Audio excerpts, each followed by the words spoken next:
So Marshall, was surrounded here with aspects of Buddhism, books and statues and artwork. You call yourself a philosophical Buddhist. Right. So why don't we get into that right now in terms of how the book was created in your philosophy? Well, you know, I have a story in the book, a Buddhist story. The empty boat. The empty boat story that I'll share. The story goes this way. The farmer's rowing the boat up the big wide river. He's hot and he's tired, and then he looks upstream and here comes another boat. The boat gets closer to his boat. So he goes, be careful, you might hit my boat. It's such a big river, be careful. All of a sudden, splat, the boat runs into his boat.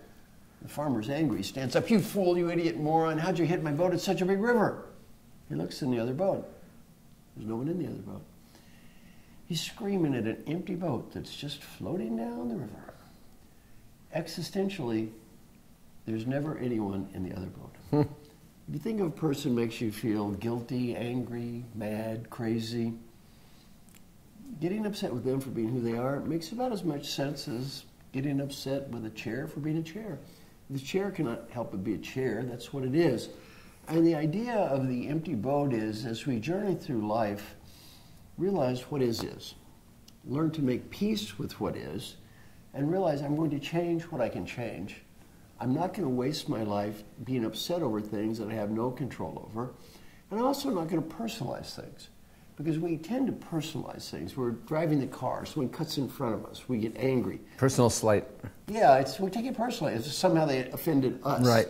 As opposed to saying, well, maybe they're in a hurry, or maybe they have an emergency, or maybe they're just a jerk. Who knows? Who cares? It's not our life. Maybe we've done it ourselves, too. Maybe we've done it ourselves. And the other thing is, getting angry at other people makes about as much sense as swallowing poison and expecting the other person to die.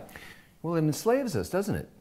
In other words, if we're upset with somebody and they don't even realize it, they can't free us. Right. And so we spend important time, important energy on grudges that serve no purpose. That serve no purpose. And I think two important things. One time I was in an airplane, and a guy sitting next to me was from Switzerland, a very affluent guy, and he was just angry. He bought a business, and you know how it is sometimes. They kind of pretty the pig a little bit too much, and he overpaid, and he was just grumbling and so angry at the people that had bought the business, that sold him the business. And I listened to him talk, and after a while I said, well, let me get some things straight. Now, you're a very rich person, is that correct? I said, well, yes, fortunately I am. You live in a beautiful place, yeah? You have a nice wife and kids, yeah? You paid too much for one business. He said, you're right. I said, so?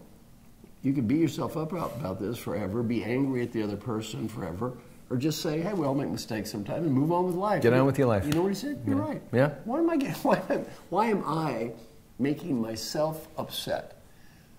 And you know what? Number one, forgive the other person for being who they are. You don't have to agree with them or like with them. You don't have to have the same philosophy as them, but forgive them for being who they are. And then for him, forgive himself for making a bad deal. He overpaid. All right.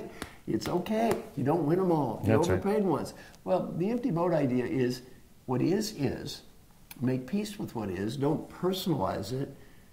Then look at your life and say, what can I change? What is it I cannot change? If you can change it, do it. If you can't change it, make peace and move on.